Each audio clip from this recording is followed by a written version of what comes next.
नमस्कार दोस्तों, मैं हरपाल सिंह फ्लोरा और आप देख रहे हैं खेलो इंडिया न्यूज।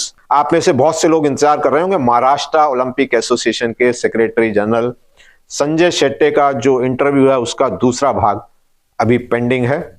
हमने पहले भी बताया था कि उसमें ऑडियो बहुत ज्यादा खराब है और हमारी टीम कोशिश कर रही है कि उस ऑडियो को हम इम्प्रूव करें और जल्द से जल्द वो वीडियो आप तक ला पाए। वीडियो इंटरेस्टिंग है, मैं खुद पर्सनली चाहता हूं कि जितनी जल्दी हो वो आप लोगों तक पहुंचे, तो उसके लिए हम माफी चाहेंगे इस डिले के लिए और मैं उम्मीद करता हूं कि हमारी टीम जल्द इस पर कोई ना कोई सॉल्यूशन निकाल पाए।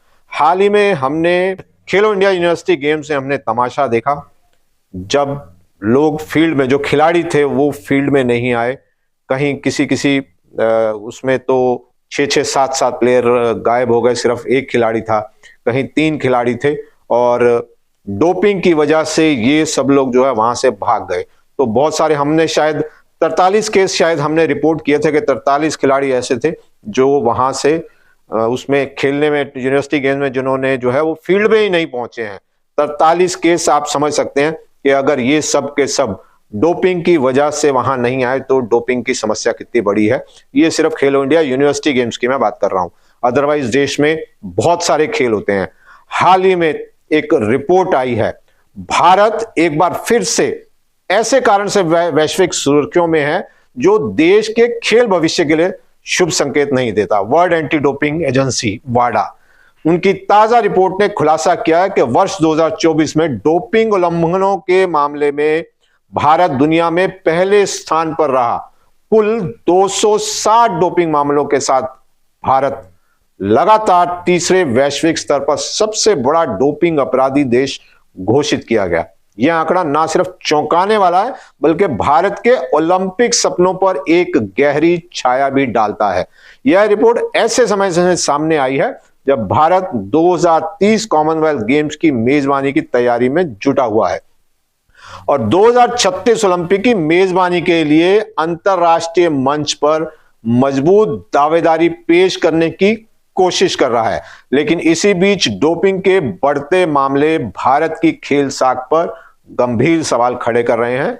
जुलाई में स्विट्जरलैंड के लुजान में इंटरनेशनल ओलंपिक कमेटी यानी आईओसी के मुख्यालय में हुई बैठक के दौरान भी डोपिंग को लेकर भारत को स्पष्ट रूप से रेड फ्लैग यानी चेतावनी दी जा चुकी है।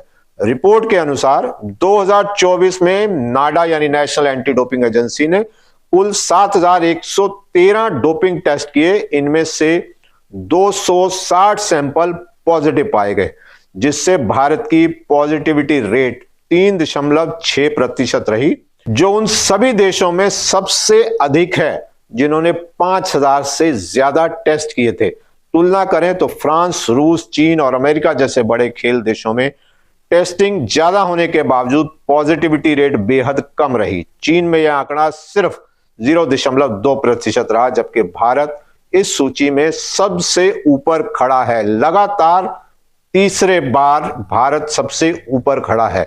नाडा ने इन आंकड़ों को अपनी सख्त और आक्रामक टेस्टिंग नीति का नतीजा बताया है, लेकिन रिपोर्ट एक और चिंताजनक सच्चाई उजागर करती है। भारत में डोपिंग की समस्या केवल खिलाड़ियों तक सीमित नहीं है। कई खेलों में जुड़े कोच, डॉक्टर, फिजियोथेरेपिस्ट तक को प्रतिबंधित दवाओं की, सप्लीमेंट और उनके दुष्प्रभावों की पूरी जानकारी नहीं लगती है। यही अज्ञानता कई बार खिलाड़ियों के करियर को बर्बाद कर देती है। डोपिंग के ये आंकड़े भारत के खेल तंत्र की गहरी खामियों की ओर इशारा करते हैं।